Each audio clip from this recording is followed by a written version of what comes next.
नमस्कार की TV news में आपका स्वागत है। मैं हूं स्तुति और आइए एक नजर डालते हैं शहर की प्रमुख सुर्खियों पर।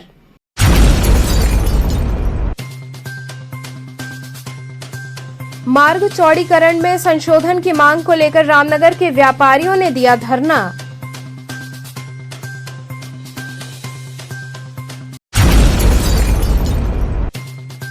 राज्यपाल आनंदीबेन पटेल ने बाबा विश्वनाथ के दरबार में लगाई हाजिरी। मां गंगा की आरती में शामिल होकर शहीदों की याद में जलाए आकाशदीप।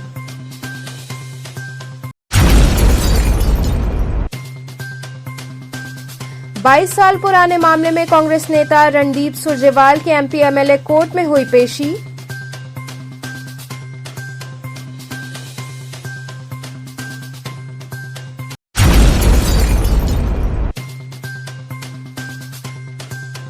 और लंका थाना अंतर्गत नरिया क्षेत्र के एक बंद पड़े मकान को चोरों ने बनाया निशाना।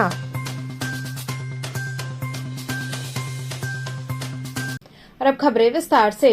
रास्ता चौड़ीकरण में संशोधन की मांग को लेकर रामनगर के व्यापारियों ने धरना दिया।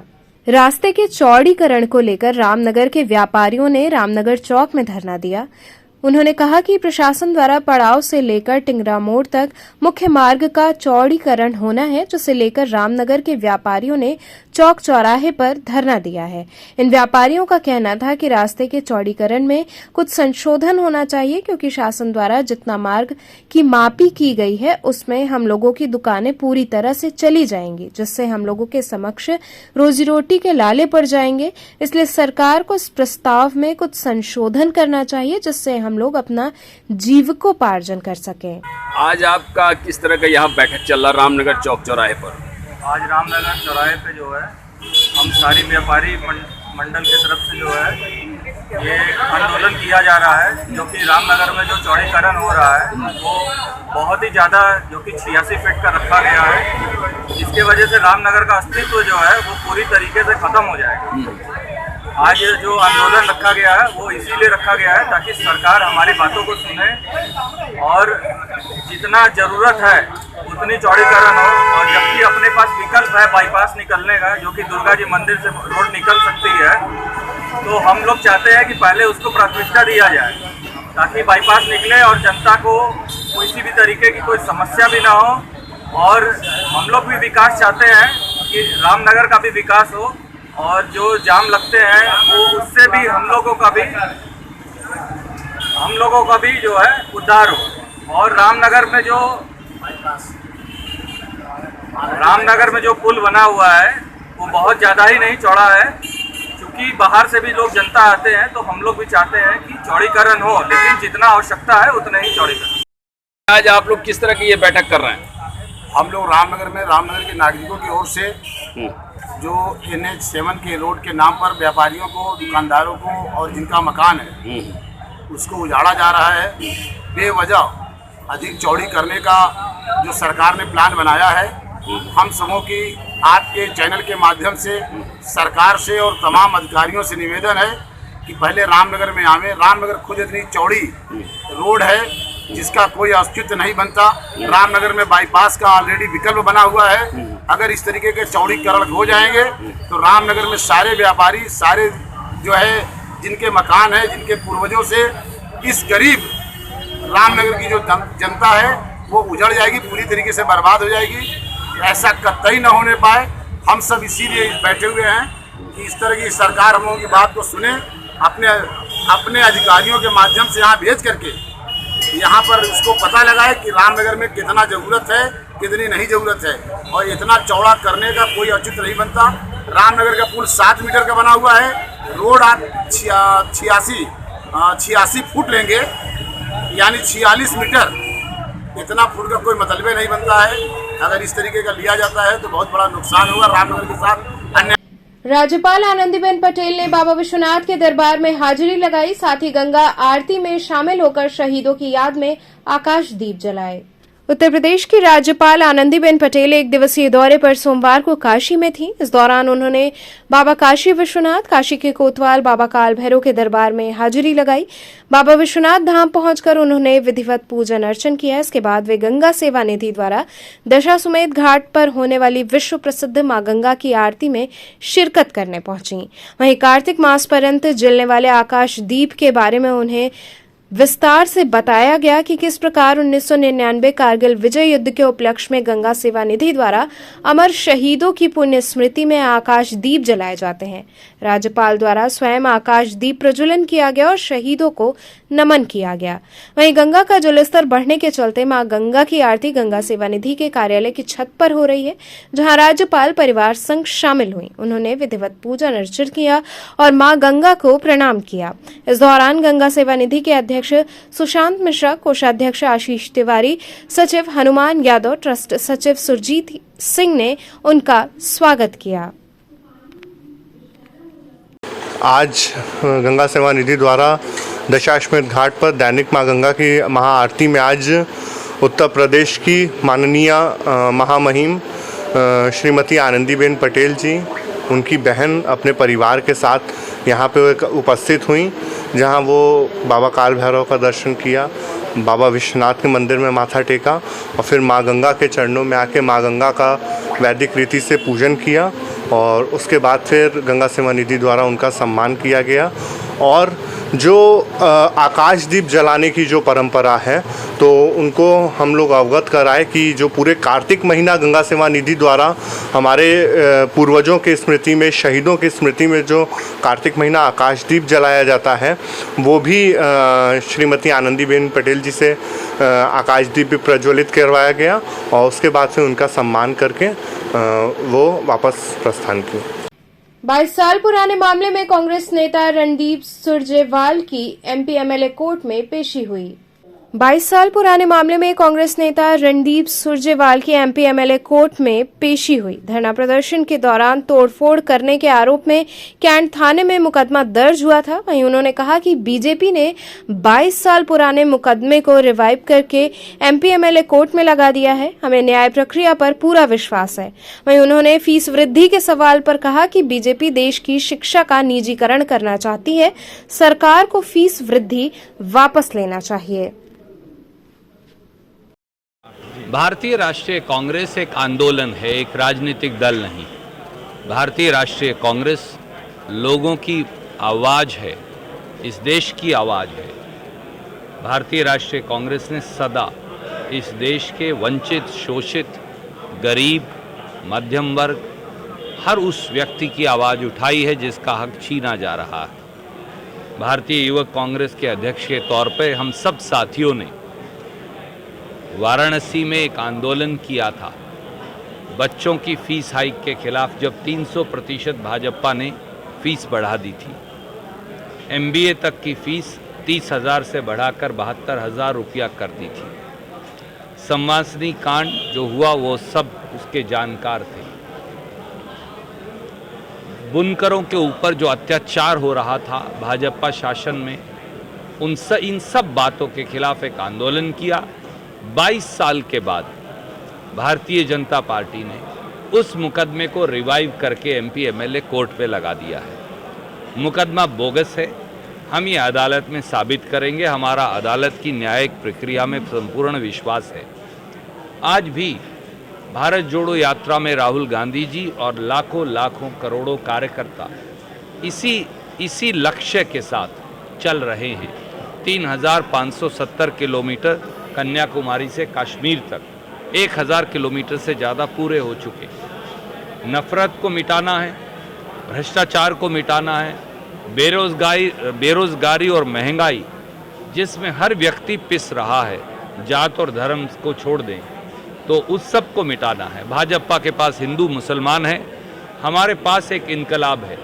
इनकलाब बेरोजगारी के खिलाफ, इनकलाब महंगाई के खिलाफ, इनकलाब नफरत के खिलाफ, इनकलाब भाजपाई भ्रष्टाचार के खिलाफ। ये जंग निरंतर चलेगी, व्यक्ति बदलते रहेंगे, पर भारतीय राष्ट्रीय कांग्रेस का ये विचार और ये जंग सदा चलती रहेगी। सर, जेपी नड्डा तो वोट डालकर चुने थे और अमित शाह भी चुने थे वोट डालकर। और मोदी जी को भी प्रधानमंत्री कैंडिडेट वोट डालकर चुना गया था। अजीब, जिन लोगों को कोई जानकारी नहीं देश के इतिहास की, भारतीय राष्ट्रीय कांग्रेस के इतिहास की, वो खाम में टिप्पणी कर रहे हैं। अरे भैया, पहले अपने गिरेबां में झांको और उसके बाद हमसे बात करना। गैर गांधी परिवार के हाथ में जाएगा कांग्रेस? पहले भी गैर गांधी परिवार से बहुत सारे अध्यक्ष रहे हैं। याद करिए, नरसिम्हा राव जी हमारे अध्यक्ष रहे, कोई बहुत पुरानी बात नहीं, 1991 से 1996 के बीच की बात है। सीताराम केसरी जी हमारे अध्यक्ष रहे, और इस बार राहुल गांधी जी ने निर्णय किया कि न वो न उनकी बहन, और सोनिया जी पहले ही कह चुकी थी कि वो चुनाव नहीं लड़ेगी, तो उन्होंने कहा हमारे परिवार से कोई व्यक्ति चुनाव ही नहीं लड़ेगा, ताकि एक और व्यक्ति को मौका मिले। इसीलिए मैंने कहा दोनों अच्छे उम्मीदवार हैं, कल निर्णय हो जाएगा। धन्यवाद। भी खड़ा करेंगे?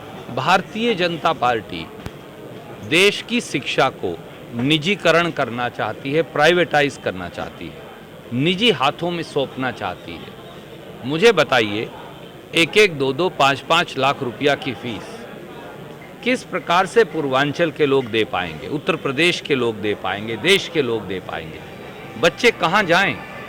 स्कूलों की फीस इतनी महंगी हो गई है, कॉलेज छोड़िए, पोस्ट ग्रेजुएशन छोड़िए, आज लोगों के लिए स्कूल की फीस देना दूभर हो गया है। परंतु दुर्भाग्य से इस देश और प्रदेश को ऐसे लोग चला रहे हैं जिन्होंने कभी गृहस्थ जीवन देखा ही नहीं। जब बच्चे हैं ही नहीं, उन्हें बच्चों की फीस देने की तकलीफ माँ बाप को क्या होती है वो कैसे समझेंगे?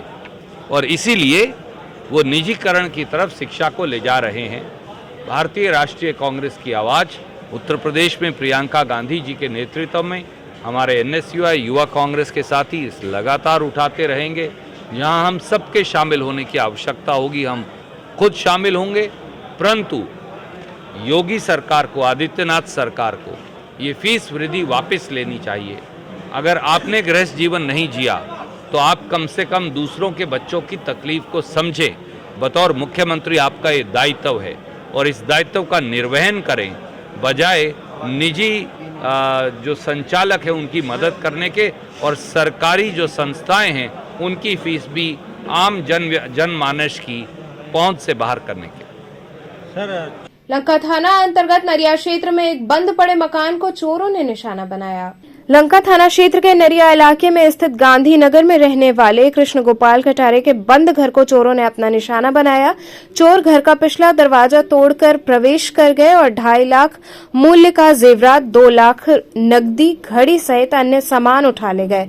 वहीं घर में लगा CCTV कैमरा DVR क्षतिग्रस्त कर दिया। चोरी की जानकारी कृष्ण गोपाल को मंगलवार की सुबह घर पहुंचने के बाद हुई। घर में चोरी की सूचना कृष्ण गोपाल ने पुलिस को दी। मौके पर पहुंचे संकट मोचन चौकी प्रभारी ने घटनास्थल का मौका मुआयना किया। पटक के और सब सामान उसका निकाल के टटोले की क्या क्या रखा है इनके घर में, एक एक चीज यहाँ भी सब टटोले हैं, वो तो बंद कर दिया, अभी कब बिस्तर रख दिया, और कैमरा का वो ले गए निकाल के। अभी देखेंगे खाली कर गए उसका समझ गया ना, ये देखिए, समझ गया। BHU आयुर्वेद संकाय के धरनारत छात्रों से अध्यापकों ने मुलाकात कर वार्ता की। काशी हिंदू विश्वविद्यालय के कुलपति आवास के सामने पिछले 12 दिनों से आयुर्वेद संकाय के छात्र छात्राएं अनिश्चितकालीन धरने पर बैठे हुए हैं। यह धरना आयुर्वेद संकाय में PG की सीट बढ़ाने को लेकर चल रहा है। नाराज छात्र छात्राओं से मिलने आयुर्वेद संकाय के अध्यापक गण पहुंचे तथा छात्रों से वार्ता की। वहीं अध्यापकों ने छात्रों से धरना समाप्त करने के लिए कहा, परंतु छात्र अपनी मांग पर अड़े हुए हैं। छात्रों का कहना है कि जब तक हमारी मांगे नहीं मानी जाएंगी, हम लोग कुलपति आवास के सामने धरना देते रहेंगे। आयुर्वेद संकाय के छात्रों का कहना है कि इस बार हम लोग दीपावली धरना स्थल पर ही मनाएंगे। छात्रों का कहना है कि हम सभी आयुर्वेद संकाय के छात्र पिछले 12 दिनों से धरने पर बैठे हैं। तमाम माध्यमों के द्वारा हमने कई बार अवगत भी कराया कि हमारी मांगों को पूरा किया जाए। हमें अभी तक कोई भी लिखित आश्वासन नहीं मिला है। हमारे संकाय प्रमुख ने भी कई बार हमसे मुलाकात की, लेकिन ठोस आश्वासन या ठोस कारण वो भी नहीं बता सके हैं। कई माध्यमों से हमें ये भी पता चला है कि आपके समक्ष ये बात रखी जा रही है कि आयुर्वेद विभाग में जरूरी संसाधन या आधारभूत ढांचा नहीं है जिससे पीजी सीटें बढ़ाई जा सकें, किंतु ये बात सरासर गलत एवं तथ्यहीन बात है। हमारे विभाग से भेजा गया 50 सीटों का प्रस्ताव इस बात की गवाही दे रहा है कि हमारे विभाग में जरूरी संसाधन है जिनसे 50 सीटें क्लिनिकल और नॉन क्लिनिकल बढ़ाई जा सकती हैं। उन्होंने कहा कि हमारा निवेदन है कि सारी बातों को ध्यान में रखते हुए जल्दी से जल्दी कोई निर्णय लिया जाए। हम सभी छात्र सुबह शाम दिन रात सड़क पर बैठने को मजबूर हैं।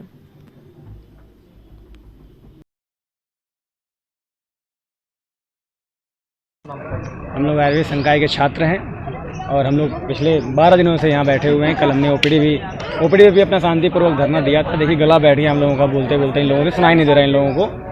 तो अभी हम लोग बैठे ही हुए हैं और अभी हमसे मिलने आए थे हमारे फैकल्टी के टीचर्स 12 दिन बाद या कल 12 दिन में पहली बार उन्हें ये समझ में आ रहा है कि हमारे बच्चे बैठे हुए हैं और वो लोग भी आए हैं हमें उठाने के लिए कि आप लोग उठ जाइए तभी काम होगा। वैसे सर हट पे एकदम बैठे हुए हैं कि बच्चे उठेंगे तब हम बात करेंगे और हम ऐसा आश्वासन 2-3 बार सुन चुके हैं और उठ भी चुके हैं और लगातार यही बोला जा रहा है। तो हमें भरोसा नहीं रह गया है। तो जब तक एडमिनिस्ट्रेशन काम नहीं करेगा तब तक हम नहीं उठने वाले हैं और यहाँ लगातार बने रहेंगे। हम दिवाली यहीं मनाएंगे। टीचर लोग आपके आए थे यहाँ पे बातचीत करने? संख्या में आप देख सकते हैं उतने ही थे सब लोग और 12-13 लोग थे और सबका यही कहना था कि आप लोग उठ जाइए और यही लगातार निरंतर हमसे यही कहा जा रहा है कि आप लोग उठ जाइए। हमें बस उठाने का प्रयास किया जा रहा है। 2 अपील हमसे किस लिए की गई है कि आप लोग उठ जाइए। 2 बार नोटिसें हमें भेजी गई कि आप लोग उठ जाइए। हमें धमकाया जा रहा है कि आपको हॉस्टल से निकाल दिया जाएगा, आपका सस्पेंशन कर दिया जाएगा और पता नहीं क्या क्या कर दिया जाएगा। बस हमें धमकाया और डराया जा रहा है, बाकी कोई काम नहीं किया जा रहा है। एडमिनिस्ट्रेशन केवल एक काम कर रहा है, छात्रों को धमकाने का, डराने का। आप लोग क्या मांग कर रहे हैं? मांग हम लगातार आप लोगों को भी बता रहे हैं। मांग हमारी बस अब इतनी सी है कि 31 तारीख हमारा लास्ट डेट है रजिस्ट्रेशन का, तब तक रजिस्ट्रेशन हो जाए किसी भी तरीके से और जो कि बहुत उचित भी है हर तरीके से। हो सकता है अगर मांगे नहीं मानी गई तो आगे मांगे नहीं मानी गई तो हम ऐसे ही लगे रहेंगे, डटे रहेंगे और बैठे रहेंगे और जरूरत पड़ी तो ओपीडी भी बंद करेंगे। 31 तारीख को रजिस्ट्रेशन भी बंद हो जाएगा, उसके बाद क्या? उसके बाद का आप लोग आते रहिए, बने रहिए, हम लोग अपना कार्यक्रम आगे बढ़ाते रहेंगे और मानेंगे तो नहीं। सिगरा स्थित मॉल में शिल्प प्रदर्शन कार्यक्रम आयोजित हुआ। सिगरा स्थित एक मॉल में वस्त्र मंत्रालय भारत सरकार के तत्वाधान में काशी बीट्स गाथा द्वारा 2 दिवसीय शिल्प प्रदर्शन कार्यक्रम का आयोजन किया गया। इस मेले का उद्घाटन भाजपा महिला मोर्चा मंत्री पूजा दीक्षित द्वारा फीता काटकर किया गया। इसके बाद उपस्थित अतिथियों का स्वागत अंगवस्त्रम व पुष्पगुच्छ प्रदान कर किया गया। वहीं मुख्य अतिथि ने शिल्पियों का उत्साहवर्धन किया। आयोजकों ने बताया कि बनारस की शिल्प कला को प्रोत्साहन देने के उद्देश्य से ग्लास बीट से बने उत्पादों का प्रदर्शन किया गया है। इस मौके पर director Naveen Kapoor, director Deepmala Rai, Sarita Verma, assistant commissioner handicraft Abdullah, Vinay Kumar Singh सहित कई विशिष्ट जन मौजूद रहे।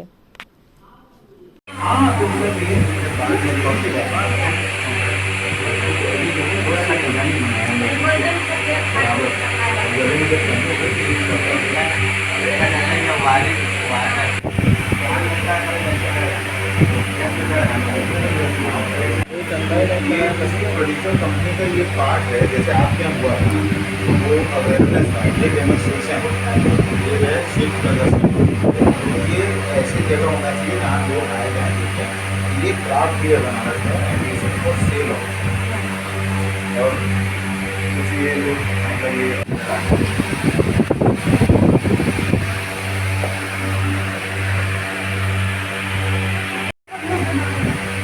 मैडम को थोड़ा स्वागत हो जाता सरिता जी। क्या है, किस तरह का ये मेला है? ये एग्जीबिशन है हमारे जीआई क्राफ्ट, जो बीट्स का क्राफ्ट है उसको लेकर के, जिसमें हम बनारस और आसपास के लोगों को बताना चाहते हैं कि जीआई प्रोडक्ट है, उसके अभी बेहतरी के लिए हम लोग और बहुत सारा काम कर रहे हैं। तो उसको लेकर छोटी सी प्रदर्शनी हमने की है ताकि लोग इसको जाने, बेहतर तरीके से जाने और अपने सजेशंस भी दें कि इसमें हम और नया क्या कर सकते हैं। तो किस तरह का इन लोगों को आगे बढ़ाने का कार्य किया जा रहा है? इनकी मैन्युफैक्चरिंग से लेकर के प्रोडक्शन तक में और जो भी क्राफ्ट हम लोग बना रहे हैं, जो प्रोडक्ट्स बना रहे हैं, उसके फिनिश प्रोडक्ट से लेकर के पैकेजिंग तक, एक्सपोर्ट मार्केट कवर करने तक हर चीज़ को हम लोग ध्यान देंगे, ताकि इससे ज़्यादा कारीगर जो है हमारे साथ जुड़े और अपनी लाइफस्टाइल को थोड़ा बेहतर बनाएं। आज इस मेले को देख करके क्या कहना चाहेंगे इसके माध्यम से? आज जब मुझे पता चला कि यहाँ पे 500 से ऊपर आर्टिजन्स काम कर रहे हैं और काशी में बीड्स की अपनी जो इसकी खासियत है, धरोहर है अपने काशी की, आज उसकी प्रदर्शनी लगी है जिसमें महिलाएं ज़्यादातर, इसमें अधिकतर वो हैं जो घर का काम करके बाहर निकलती हैं और अपने हुनर को एक अच्छे प्लेटफॉर्म पे लेकर आ रही हैं। तो मुझे ऐसा लगता है कि ये और भी इस काम इन लोग का आगे बढ़े और आशा करती हूँ कि सिर्फ काशी में ही नहीं, आगे भी इसका, देश में भी इसका काम हो और नाम हो। आज ये शिल्प प्रदर्शन कार्यक्रम है, ये IPA मॉल में लगाया गया है सिगरा में। इसका मुख्य उद्देश्य ये है कि बनारस की जो शिल्पकला है उसके बारे में बनारस और आसपास के प्रदेश में जो भी लोग आते हैं वो इस क्राफ्ट के बारे में जानें। ये आज ग्लास बीड शिल्प जो कि जो है चितईपुर और कई जगह जो है काम किया जाता है बनारस में, इसका बहुत पुराना काम होता है। ये बनारस का GI क्राफ्ट भी है, उसका प्रदर्शन। क्या क्या है इस मेले में? इसमें ग्लास बीड से बने तरह तरह के आइटम हैं, जिसमें ज्वेलरी आइटम हो गए और डेकोरेटिव आइटम हो गए, ये सभी चीज़ें। तो क्या संदेश देंगे लोगों को, क्या इससे लाभ मिलेगा? सभी लोगों को संदेश ये है कि वो कम से कम आएँ और बनारस की कला को जानें और सीखें, और जो हस्तशिल्पी लोग हैं इनका उत्साहवर्धन करें और इनका सामान देखें तो सही, खरीदने के लिए अगर उनको अच्छा लगे तो खरीदें ज़रूर और इनको प्रोत्साहित करें। आज कितने दिन का ये मेला है? ये कार्यक्रम 2 दिन का कार्यक्रम है। आज इसका उद्घाटन है, कल इसका समापन है। BHU NSS के छात्रों ने नुक्कड़ नाटक के माध्यम से प्लास्टिक का प्रयोग न करने की अपील की।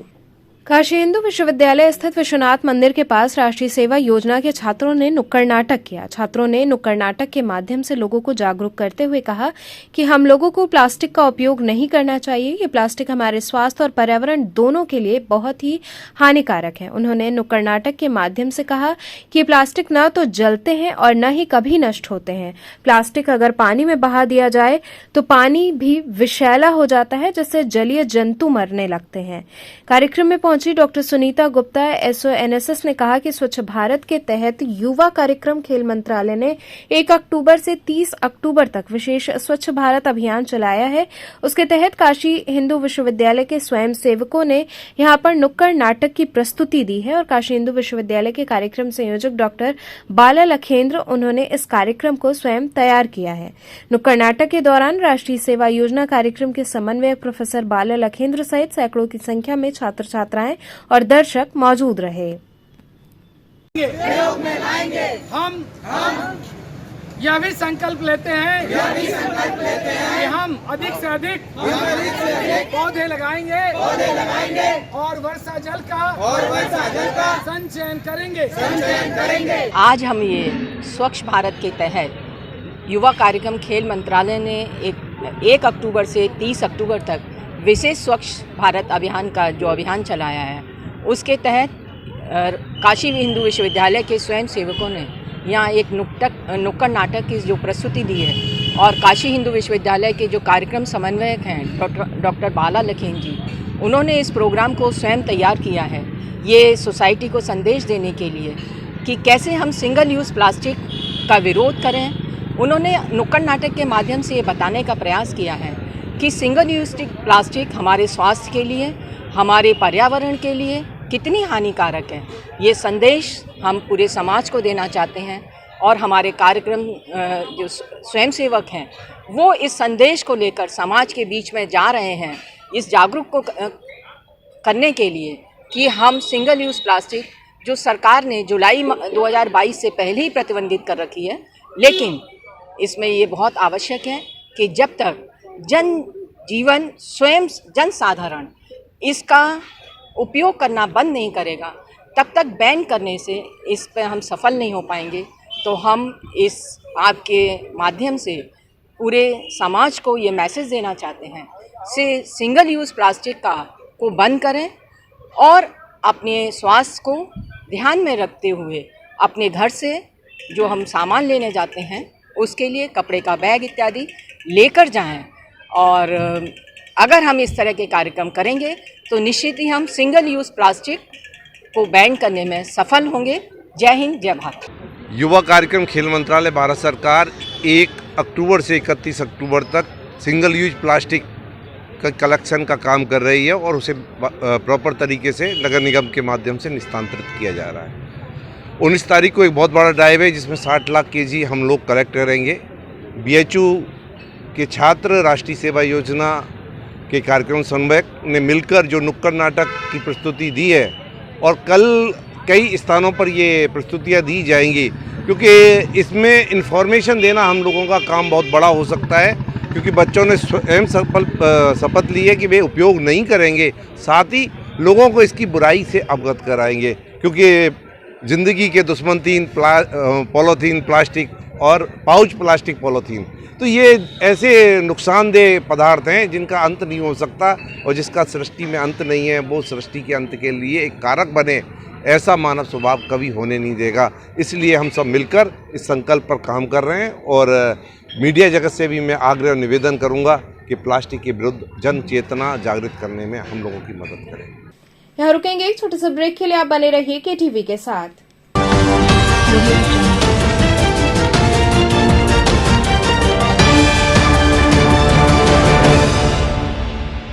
खबरों से जुड़े रहने के लिए हमारे चैनल KTV वाराणसी को सब्सक्राइब करें और लेटेस्ट अपडेट्स के लिए बेल आइकन को प्रेस करें।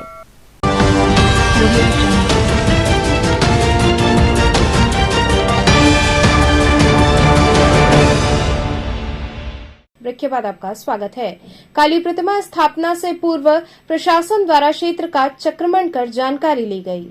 भारी पुलिस बल के साथ ACP दशाश्वमेध अवधेश कुमार पांडे, थाना प्रभारी अजय मिश्रा और कई चौकी इंचार्ज ने वाराणसी के नवसंघ महासंघ की काली प्रतिमा की स्थापना के पहले पूरे क्षेत्र का निरीक्षण किया। अधिकारियों ने शांतिपूर्वक मूर्ति स्थापित कर विसर्जन के बारे में विस्तृत जानकारी ली। वहीं सभी सदस्यों ने पूरे गली में निरीक्षण कराया व शांतिपूर्वक त्योहार को संपन्न कराने तथा प्रशासन का पूर्ण सहयोग करने का आश्वासन दिया।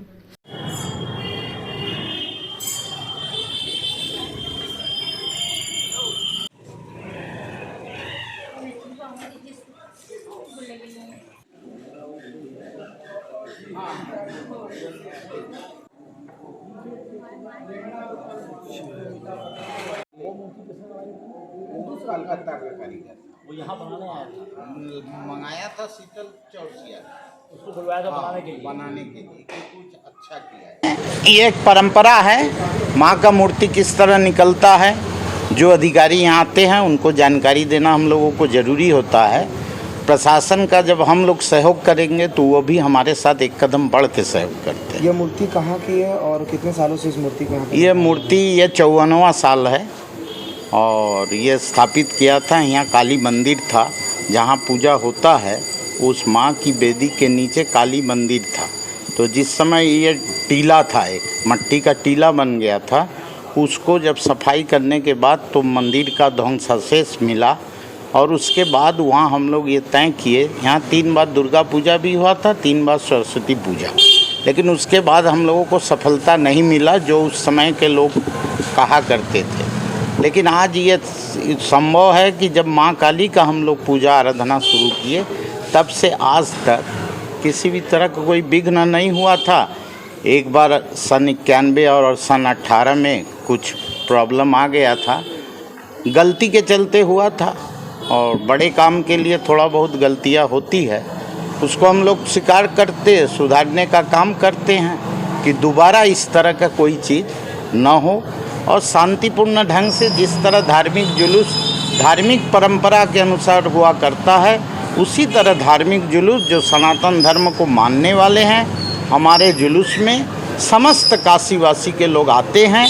हम उनका हार्दिक अभिनंदन और वंदन करते हैं और बनारस के विशेषकर CO दशाश्वमेध समेत अवधेश कुमार पांडे और अजय मिश्रा जो SHO दशाश्वमेध समेत है, देवनाथपुरा दशाश्वमेध समेत पुलिस चौकी इंचार्ज, मदनपुरा पुलिस चौकी इंचार्ज एवं SP सिटी सहायक पुलिस उपायुक्त राजेश कुमार पांडे के अथक प्रयास, जब तक हम लोग पूजा की नींव डाले हैं तभी से लगातार आज लगभग 15-16 दिन हो गया, लगातार हम लोग बैठकें करके आपस में कोई भी कमी ना रह जाए कि हमको आपको किसी तरह का कोई असुविधा झेलना पड़े। प्रतिमा कब बैठेगी?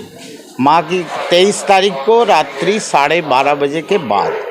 कब विसर्जन होगी इसकी? 28 तारीख को शुक्रवार सायंकाल 6 बजे। कहाँ करेंगे? ये कंपनी बाग मंदाकिनी सरोवर। वहीं देवनाथपुरा स्थित नवसंघ पूजा परिसर में पत्रकार वार्ता का आयोजन हुआ, जिसमें नवसंघ के अध्यक्ष असित कुमार दास ने बताया कि प्रत्येक वर्ष की भांति इस वर्ष भी आगामी 23 अक्टूबर की मध्य रात्रि को मां काली की प्रतिमा स्थापित की जाएगी, जिसके पश्चात 24 अक्टूबर की मध्य रात्रि से मां की भव्य पूजा अर्चना की जाएगी, जो निरंतर 28 अक्टूबर तक चलेगी। इस दौरान 26 अक्टूबर को दोपहर 12:30 बजे से भोलागिरी आश्रम में भंडारे का आयोजन होगा, जिसमें हजारों की संख्या में भक्त उपस्थित होंगे। इसके बाद सांस्कृतिक कार्यक्रम एवं स्थानीय निराश्रित एवं गरीब लोगों में कंबल वितरण किया जाएगा। पत्रकार वार्ता में प्रमुख रूप से असित दास, राजू चक्रवर्ती, मोनू दास, शंकर बोस, वेद प्रकाश इत्यादि लोग उपस्थित रहे। आज हम लोग इस कार्यक्रम को इसलिए रखे हैं कि हमारी संदेश जनता तक जाए और किस तरह का हम लोग कार्यक्रम कर रहे हैं ये जनता जाने एवं प्रशासन जाने। और क्या करने? हम लोग 23 तारीख को मध्यकालीन रात्रि में माता का मूर्ति स्थापित कर रहे हैं और 25 तारीख को ग्रहण के कारण हम लोग जो कार्यक्रम था हम लोग का उसका भंडारा का वो हम लोग नहीं कर रहे। 26 को हम लोग दोपहर में भोलागिरी आश्रम में भंडारा कर रहे हैं और सायंकालीन कंबल वितरण का कार्यक्रम कर रहे हैं, जिसमें हमारे मुख्य अतिथि के रूप में दयाशंकर मिश्रा दयालु गुरु जो काशी प्रांत के मंत्री हैं वो रहेंगे मुख्य अतिथि के रूप में। और आगे उसके बाद 27 तारीख को एक सांस्कृतिक प्रोग्राम है। 28 को हम लोग सायंकाल 6 बजे मूर्ति विसर्जन के लिए यहाँ से रवाना होंगे। पांडेवेली होते हुए मदनपुरा के रास्ते गोदोलिया होते हुए प्रशासन के सहयोग के द्वारा हम लोग कंपनी बाग में सरोवर में जाके मूर्ति को प्रभावित करेंगे। काशी आए कैबिनेट मंत्री संजय निषाद का भव्य स्वागत हुआ। सरकार के कैबिनेट मंत्री डॉक्टर संजय निषाद के वाराणसी आगमन पर बारी संघ के राष्ट्रीय महासचिव व भाजपा के वरिष्ठ नेता सत्येंद्र कुमार ने भव्य स्वागत किया। डॉक्टर संजय निषाद काशी हिंदू विश्वविद्यालय के स्वतंत्रता भवन में आयोजित सभा में शिरकत करने पहुंचे थे। सभा को संबोधित करते हुए उन्होंने समाज के दलित, शोषित तथा पिछड़े वर्ग के लोगों के उत्थान की बात कही। इस दौरान बारी संघ के राष्ट्रीय महासचिव एवं भाजपा के वरिष्ठ नेता सत्येंद्र कुमार ने माल्यार्पण कर उनका भव्य स्वागत किया। इस दौरान उनके साथ आयुष कुमार सोनकर, मदन लाल, मनोज वर्मा इत्यादि भाजपा के युवा कार्यकर्ता शामिल रहे। बनने के बाद प्रथम आगमन पर यहाँ के जितने भी हमारे निषाद पार्टी और इस 1901 में पहली बार है कि इस बनारस की धरती पर निषाद सम्मेलन हुआ और उसकी देन है कि आज एक पछुआ समुदाय जो बिखरा हुआ था उसको इकट्ठा होने के बाद आज राजनीति में शिकार तो होता रहा अंग्रेजों में पिछली सरकारों का, अब हिस्सेदार बनने की भारतीय जनता पार्टी में हिस्सेदार बना रही और हिस्सेदार में मिलने के बाद पहली बार मंत्री बनने के बाद इन्होंने इनका सम्मान समारोह है, उसके लिए धन्यवाद देने आया और इनका मुद्दा आरक्षण का है उस पर इनको बताने आया हूँ। भाई देखो, बेईमानों के चक्कर में बहुत रहे और बेईमान वाला नहीं संविधान वाला, और संविधान में रहने के लिए समस्याओं के समाधान के लिए शक्ति चाहिए और बिना टोपी झंडे को मिलता नहीं है और हाथी और साइकिल वालों ने किस तरीके से अपने उस जीत को कायम किया, अभी आओ अपने हिस्से को उस पर इनको, क्योंकि माननीय प्रधानमंत्री का क्षेत्र है और यहाँ निश्चित रूप से 2024 में निषाद पार्टी चाहेगी एक ऐतिहासिक प्रधानमंत्री जीते और पुनः हमारा भारतीय जनता पार्टी है और एनडीए की सरकार बनाया फिर से प्रधानमंत्री उसके लिए सहेजना था और इनके बूथ स्तर पर, ब्लॉक स्तर पर इनके संगठनों की समस्याओं का समाधान करना था और इसे हालचाल लेना था। कार्यकर्ता देवतुल्य होते हैं और किसी पार्टी की लीड की हड्डी होते हैं, तो मेरी जिम्मेदारी बनती है कि नहीं बताना था मंत्री मैंने आज भारतीय जनता पार्टी के साथ आए और इस तरीके से त्रेता में कल भगवान राम ने निषाद राज को गले लगाया था। अब भगवान राम को निषाद राज ने सेना देकर श्रीलंका पर विजय प्राप्त करके रावण राज बनाया, उसी तरीके से धन्यवाद देना था बनारस। मऊ जनपद में दबंगों द्वारा जमीन कब्जा का आरोप लगाते हुए किन्नरों ने जमकर प्रदर्शन किया। मऊ जनपद के सराय लखनसी थाने के सामने उस वक्त हड़कंप मच गया जब अचानक काफी संख्या में किन्नर थाने के सामने जमकर नारेबाजी प्रदर्शन करने लगे और चक्का जाम कर दिया, जिसके बाद सैकड़ों गाड़ियां लंबी कतारों में खड़ी हो गई। वहीं आनन फानन में पुलिस कर्मियों ने किन्नरों को हटाना चाहा, लेकिन किन्नर नहीं हटे और पुलिस के खिलाफ जमकर नारेबाजी करते हुए प्रदर्शन करने लगे, जिसके बाद मामले की सूचना मिलते ही मौके पर पहुंचे सीओ सिटी धनंजय मिश्रा ने किन्नरों को समझाकर मामला शांत कराया। वहीं मीडिया कर्मियों से बात करते हुए किन्नर ने बताया कि हमारी जमीन रस्तीपुर गांव में है और वहां पर दबंगों के द्वारा जमीन पर कब्जा कर लिया गया है। इस मामले में कई बार शिकायत की गई, लेकिन कोई सुनवाई नहीं हुई, जिसके बाद हम लोगों ने थाने के सामने जमकर प्रदर्शन किया है। साथ ही कहा कि काफी समय से दबंगों के द्वारा हमारी जमीन पर कब्जा किया गया है और जब हम विरोध करने जाते हैं तो हमें धमकी देते हैं। पुलिस से शिकायत करने के बाद भी कोई कार्रवाई नहीं हो सकी है।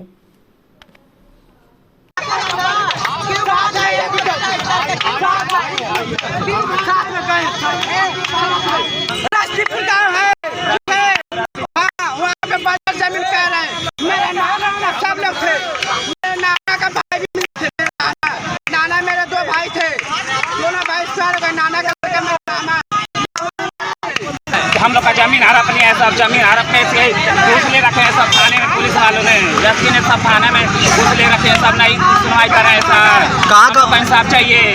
तार जलने के चलते आर्य महिला नागरमल मुरारका मॉडल स्कूल में धुआं भरने से हड़कंप मच गया। चेतगंज थाना अंतर्गत आर्य महिला नागरमल मुरारका मॉडल स्कूल में उस समय हड़कंप मच गया जब स्कूल परिसर में धुआं भर गया। छात्राएं इधर उधर अफरा तफरी में भागने लगी। जब कर्मचारियों ने जानने की कोशिश की तो पता चला कि विद्यालय के पीछे सटे दीवार के पास कबाड़ बस्ती है, वहीं एक व्यक्ति तार रखकर जला रहा था। सूचना पर क्षेत्रीय लोग व पुलिस मौके पर पहुंचकर आग को बुझवाया, नहीं तो बड़ी घटना घट जाती। विद्यालय के लोगों ने ऐसे लोगों पर सख्त कार्रवाई करने की मांग की। वहीं चेतगंज पुलिस ने मौके पर पहुंचकर आग लगाने वाले व्यक्ति को पकड़ लिया और इस संदर्भ में जांच की जा रही है। क्या मामला है, क्या घटना हुई है? आज अचानक से जो है हमारे विद्यालय के पीछे से आग जो है उठी, धुआं उठा। बच्चे पढ़ रहे थे उस समय, अचानक से बच्चों में जो है बच्चे भागने लगे इधर उधर। आग का जो धुआं है बच्चों से बर्दाश्त नहीं हो पा रहा था, कुछ बच्चे तो वहीं पे जो है बेहोश होने लगे हैं। तो इस तरह की जो घटना हो रही है विद्यालय के आसपास, ऐसा नहीं होना चाहिए। मेरा जो है सरकार से आग्रह है कि जो विद्यालय के आसपास ऐसे जो लोग हैं या जो दुकानें खोले हैं या जो लोग कूड़ा का ढेर बना के रखे हैं, उसमें जब भी होता है आग लगा देते हैं, तो उस पर रोक लगानी चाहिए। जबकि विद्यालय के आसपास जो है ऐसी कूड़े का ढेर नहीं होना चाहिए, ऐसी दुकानें नहीं होनी चाहिए कि जहां से जो है बच्चों के हेल्थ पर जो है असर पड़े। अगर विद्यालय ध्यान मौके पर नहीं देता तो क्या बड़ी घटना घट? बहुत बड़ी घटना आज हो जाती। बच्चे जो है कुछ भी हो सकता था, पेरेंट्स का उपद्रव हो सकता था। तो इसका जिम्मेदार विद्यालय, इसका तो जिम्मेदार विद्यालय होता। पुलिस में सूचना दे दी है? पुलिस में सूचना दी गई है, पुलिस अपनी तरफ से कार्रवाई कर रही है। क्या घटना हुई है? आज अचानक से शायद ऐसा सुनने में आया कि पल्लवी इंटरनेशनल जो हमारे जस्ट पीछे है वहाँ पे आग लग गई, जिसकी वजह से हमारी क्लासेस बहुत ज़्यादा इम्पैक्टेड हुई। बच्चे पढ़ रहे थे और अचानक से बहुत ज़्यादा धुआं भर गया। बच्चे बहुत ज़्यादा, जिसमें कहते हैं कि उनको सांस लेने में बहुत दिक्कत होने लगी और 2-3 बच्चे, एक बच्चे की तो इतनी ज़्यादा मेजर उसकी इंजरी, मतलब उसकी तबीयत ख़राब हो गई कि वो बच्ची होश में नहीं आ रही थी। उसको किसी तरह से हम लोगों ने होश में लाया और अभी उसको घर भेजा गया। उसकी हालत बहुत ज़्यादा ख़राब है और पता चला है कि वो लड़की अस्थमा के पेशेंट थी। तो और बगल में चूँकि हमारे यहाँ 400 से 500 बच्चे हैं अच्छे खासे, और बच्चों की हेल्थ को इश्यूज़ को देख के ये लग रहा है, और बच्चे इतने ज़्यादा उस चीज़ से प्रभावित हुए कि सांस लेना हमारे लिए दुभर हो गया, तो वो तो छोटे छोटे से बच्चे हैं। तो ऐसी इंसिडेंट्स या ऐसी दुर्घटनाएँ सारी चीज़ होती हैं, तो उसके लिए कहीं ना कहीं हम लोग वो होते हैं। तो इसके लिए सरकार को या गवर्नमेंट जो भी है उसको क्या लेना चाहिए, क्विक एक्शन लेना चाहिए इसको। तो इसके लिए पुलिस में सूचना दे दी? बिल्कुल देनी चाहिए सर, ये हमारी हेल्थ की, हमारे बच्चों की हेल्थ से ज़रूरी है, तो ये देना ज़रूरी है। स्ट्रीट वेंडर्स को प्रधानमंत्री स्वनिधि योजना का लाभ दिया गया। कोरोना महामारी का व्यापक प्रभाव हमारे देश के ऊपर पड़ा है। महामारी के कारण देश के करोड़ों लोगों को अपनी नौकरी से हाथ धोना पड़ा। हालांकि अब स्थिति थोड़ी सामान्य जरूर हुई है, वहीं देश में बेरोजगारी की दरों में अभी भी इजाफा देखने को मिल रहा है। लोगों की इसी समस्या को देखते हुए केंद्र सरकार ने प्रधानमंत्री स्वनिधि योजना की शुरुआत की है। योजना के अंतर्गत सरकार लोगों को रोजगार शुरू करने के लिए बिना गारंटी के 10,000 रुपए का लोन दे रही है। कोरोना महामारी ने सबसे ज्यादा स्ट्रीट वेंडर्स को प्रभावित किया है। श्योपुर गीलट बाजार बाईपास के समीप जिला अध्यक्ष हंसराज विश्वकर्मा के नेतृत्व में इसे वितरित किया गया। फेरी पटरी ठेला व्यवसायी समिति के उत्तर प्रदेश अध्यक्ष राजेंद्र प्रसाद सिंह व अध्यक्ष अभिषेक निगम सचिव एवं श्योपुर के अध्यक्ष शिवनाथ सोनकर के द्वारा आज 200 लोगों को प्रधानमंत्री स्वनिधि योजना के अंतर्गत लाभ दिया गया, जिसमें शिवनाथ सोनकर ने कहा कि प्रधानमंत्री ने हम ठेला पटरी व्यवसायियों के लिए ध्यान दिया और समय समय पर स्वनिधि योजना चलाते रहते हैं, जिससे गरीबों को आर्थिक मदद भी मिलती रहती है। इस अवसर पर भाजपा के महानगर अध्यक्ष जगदीश त्रिपाठी, विश्वनाथ सोनकर सहित कई लोग मौजूद रहे। ये हम सब लोग जानते हैं कि 2014 में जब हमारे वाराणसी के जनप्रिय सांसद, लोकप्रिय नेता, देश के यशस्वी प्रधानमंत्री जब देश की बागडोर संभाले तो उन्होंने कहा था कि हमारी सरकार गरीबों की सरकार है, हमारी सरकार मजदूरों की सरकार है, हमारी सरकार जो है किसानों की सरकार है, हमारी सरकार मजलूमों की है जो उपेक्षित हैं। तो उसी के तहत प्रधानमंत्री स्वनिधि योजना जो ठेला पर, छट्टी पर, चौराहे पर अपने छोटी सी दुकान में टीना रखकर, मुंजामा चाहकर जो अपने बाल बच्चों को पढ़ाने लिखाने के लिए, शादी विवाह के लिए, अच्छे जीवन बिताने के लिए मेहनत करते थे, कहीं न कहीं उनको आर्थिक स्थिति परेशानी होती थी। किसी से अगर पैसा ले लेते थे सूद पर तो निश्चित तौर पर अगर वो मान लीजिए कभी बाजार है, कभी चलता, कभी नहीं चलता है, तो जो सूद पर पैसा दिया उसको तो सूद चाहिए, वो तो घर पर आकर उनके सम्मान को ठेस पहुंचाता था। उसी के तहत ये प्रधानमंत्री ने सोचा कि हम सब लोगों का अगर सम्मान बढ़ रहा तो हमारे जो गरीब हैं, ठेला मजदूर हैं, जो काम करने वाले हैं, उनका भी परिवार सुखी रहे, उनके भी बाल बच्चे सुखी रहें। उसी के तहत यह इनको यह स्वनिधि, प्रधानमंत्री स्वनिधि योजना दिया जा रहा है। इसमें बहुत ब्याज भी नहीं है, बहुत अच्छा काम है। और इससे और भी उन्होंने कहा है कि जिससे आप बढ़ाना चाहते हैं, लाख, 2 लाख, करोड़, 2 करोड़ भी, इसमें कोई दिक्कत नहीं है। जितना व्यापार को अपने बढ़ाना चाहते हैं, जितना अपने परिवार को सुखमय रखना चाहते हैं, प्रधानमंत्री उनके योजना से लाभान्वित करेंगे लोगों को। मऊ जनपद के प्राथमिक विद्यालय के विद्यार्थियों को अभी आधी अधूरी किताबें ही मिली हैं। जनपद में लगभग 50,000 माध्यमिक विद्यालय के बच्चे 6 माह बीतने के बाद किताब से वंचित हैं, जहां सरकार प्राथमिक विद्यालयों को सुधारने के लिए कायाकल्प से लेकर तमाम सुविधाओं का दावा कर रही है, लेकिन आलम यह है कि जनपद में अभी आधी अधूरी ही किताबें बच्चों को मिल पाई है। ऐसे में बच्चों का भविष्य अंधकार में दिखाई दे रहा है। इस संबंध में जिला बेसिक शिक्षा अधिकारी संतोष सिंह का कहना है कि किताबें अभी पूरी उपलब्ध नहीं हो पाई हैं, जल्द उपलब्ध हो जाएंगी। मामला यह है कि प्राथमिक विद्यालयों की स्थिति यह है, हमको लग रहा है पूरे प्रदेश में, और मैं मऊ जिले की बात कर रहा हूँ, यहाँ जो है लगभग 45,500 बच्चे जो है पुस्तक से जो है प्राथमिक विद्यालयों पे उनको नहीं मिल पाई है। और विद्यालय अप्रैल माह से चल रहा है और अक्टूबर बीतने को है, जबकि यहाँ अधिकतर विद्यालयों पे पूरी किताबें नहीं आई प्राथमिक विद्यालय पे। अब इससे आप यह समझ सकते हैं कि ये स्थिति जो है हमारे प्राथमिक विद्यालयों में क्या है, जिसके कारण प्राथमिक विद्यालयों के ऊपर से अभिभावकों का जो है मोह इसीलिए भंग हो रहा है। जब बच्चों को किताबें नहीं उपलब्ध हो पा रही हैं तो बच्चे कहाँ तक पढ़ेंगे, जबकि सरकार बार बार दावा जो है प्राथमिक विद्यालयों को कर रही है कि कोई सुंदरीकरण किया। सुंदरीकरण करने से थोड़े जो है विद्यालय का सुधार होगा। जब इस संबंध में बीएसए डॉक्टर संतोष कुमार सिंह से मेरी बात हुई तो उनका कहना है कि नहीं, अभी जो है काफ़ी किताबें जो है अभी बाकी हैं आने के लिए। तो यह हम कहना चाहते हैं कि अगर जो है कि अभी अक्टूबर माह बीतने को है और किताबें उपलब्ध नहीं हो पाई हैं, बच्चों की पढ़ाई कैसे हो रही होगी। यही कारण है कि अब जो अभिभावक हैं अपने बच्चों को प्राइवेट विद्यालयों, कॉन्वेंट में भेजने के लिए मजबूर हैं और सरकार के कान पे जू तक नहीं लग रही है। संबंधित अधिकारियों का कहना है कि इसको कई बार हम लोगों ने इसको अवगत करा चुका है कि पूरी किताबें उपलब्ध नहीं हो पाई हैं, लेकिन सरकार प्राथमिक विद्यालयों केवल टाइल्स से लेकर के सुंदरीकरण में व्यस्त है। यह उसको नहीं पता है सरकार को कि हाँ कि किताबें नहीं रहेंगी तो बच्चे शिक्षा कैसे लेंगे। राजेश दुबे के टीवी मऊ। राष्ट्रीय विकास मंच के प्रदेश जिला कार्यकारिणी की बैठक संपन्न हुई। राष्ट्रीय विकास मंच की प्रदेश जिला कार्यकारिणी की बैठक व कार्यालय का उद्घाटन किया गया, जिसमें जिला अध्यक्ष सोनी सिंह, प्रदेश सचिव उपस्थित रहे। प्रदेश अध्यक्ष ने बताया कि 2024 लोकसभा चुनाव की तैयारी के तहत जिला प्रदेश सचिव जिला महिला कार्यालय में बैठक बुलाई गई है। आज जिला महिला मोर्चा कार्यालय का उद्घाटन किया गया है। हम लोगों को बुलाया गया, हम लोग आए हैं। प्रदेश अध्यक्ष ये कंचनपुर DLW वाराणसी। तो ये बताइए, अभी पार्षद का चुनाव आने वाला, तो किस तरह से आप लोगों की तैयारी? हम लोग 2024 के लिए भरपूर तैयारी कर रहे हैं। इसमें भी हम भरपूर लगे हैं। सभासद के लिए जो चुनाव हो रहा है, लेकिन 2000 के लिए मेरी भरपूर तैयारी रहेगी। मैं हर स्टेट में लड़ूंगा। आज हम जो है कि महिला मोर्चा कार्यालय के उद्घाटन में आए हैं, और ये जो मेरा बस यही सिद्धांत है अपने मतलब जो है कि पार्टी के लोगों को, कि जो हमारी पार्टी का एम है वो हर गली, हर मोहल्ले, हर क्षेत्र में जो है कि राष्ट्रीय मंच पार्टी का झंडा लहराना चाहिए और हर तरफ विकास होना चाहिए। तो चलते चलते पुनः एक नजर डालते हैं शहर की प्रमुख सुर्खियों पर।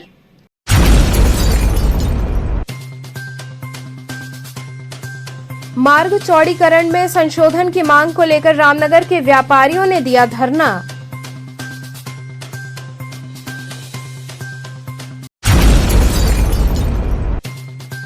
राज्यपाल आनंदीबेन पटेल ने बाबा विश्वनाथ के दरबार में लगाई हाजिरी। मां गंगा की आरती में शामिल होकर शहीदों की याद में जलाए आकाशदीप।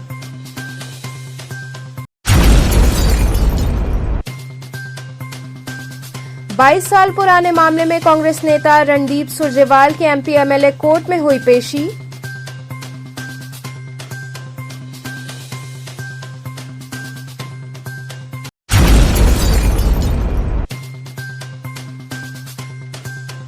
और लंका थाना अंतर्गत नरिया क्षेत्र के एक बंद पड़े मकान को चोरों ने बनाया निशाना।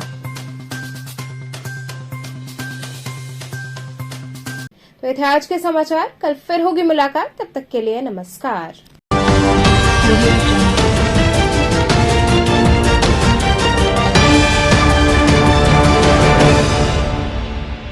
खबरों से जुड़े रहने के लिए हमारे चैनल KTV वाराणसी को सब्सक्राइब करें और लेटेस्ट अपडेट्स के लिए बेल आइकन को प्रेस करें।